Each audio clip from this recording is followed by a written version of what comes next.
اصل بات ہوا ہے جو آپ پہلے پوچھ رہی تھی کہ یہ جو انہوں نے کہا جی کہ احتجاج کرنے والی جماعتوں سے رابطوں کا کہا گیا ہے، بالکل تو میں تو اس میں خوش آمدید کہوں گا. مجھے بحیثیت پاکستانی شہری بڑی خوشی ہوئی ہے اس بات کی کہ بالآخر عمران خان صاحب یا پاکستان تحریک انصاف جو ہے وہ قومی دھارے کی جانب رجوع کر رہی ہے، ان جماعتوں کی جانب رجوع کر رہی ہے جن سے انہوں نے کٹی کی ہوئی تھی.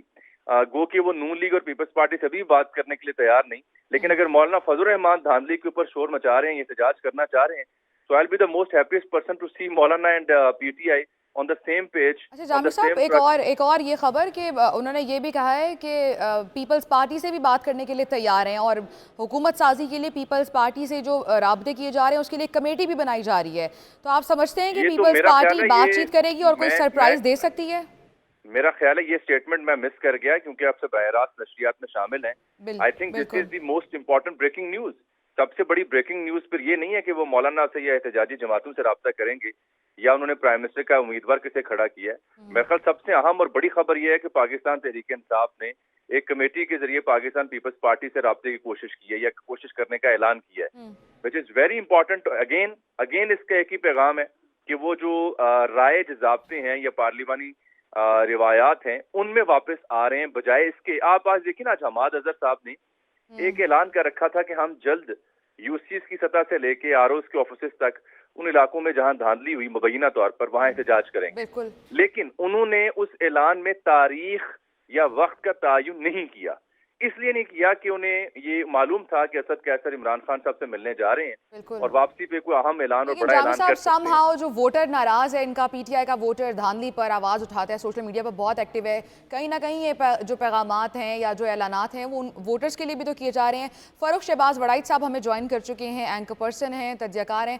فاروق، آپ کیا سمجھتے ہیں جو آج کا جو اعلان ہوا ہے اور یہ جو میٹنگ ہوئی ہے خان صاحب کے ساتھ اسد قیصر کی اور دیگر پارٹی رہنماؤں کی، اس کے بعد جو پریس کانفرنس انہوں نے کی ہے، یہ کیا تاثر دیا جا رہا ہے؟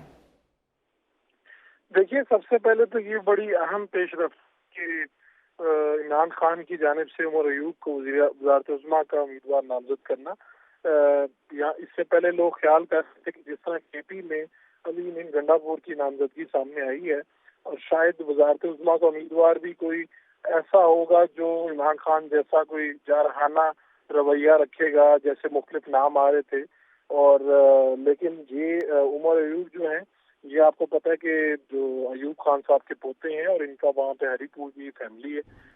ان کا جو یہ مزاجن نرم ہے اس حوالے سے دیکھا جائے، آپ کہہ سکتے ہیں کہ ماڈریٹ ان کا رویہ رہتا ہے.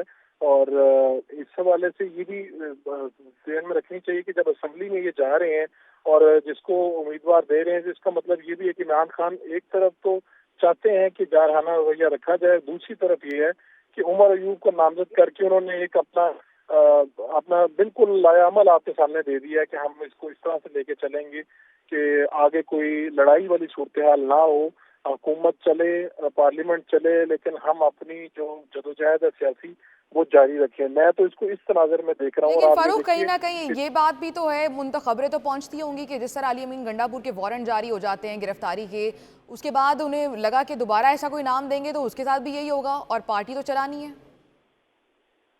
جی دیکھیے، لیکن اس میں میرا یہ خیال ہے کہ دو نقطے ہیں جو ہم مس کر رہے ہیں. ایک تو یہ کہ علی امین گنڈا پور کون ہیں؟ علی امین گنڈا پور لوئلسٹ ہیں ان کے، عمران خان کے.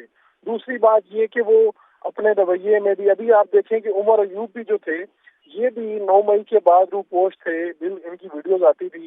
ان کے والد گوہر ایوب کا جب انتقال ہوا یہ سامنے آئے. بالکل اسی طرح جو علی امین گنڈا پور ہیں یہ بھی اپنی روپوشی انہوں نے سب ختم کی جب ان کے والد صاحب کا بھی انتقال ہوا اور ان کو وزارت اعلیٰ کے لیے نامزد کیا گیا.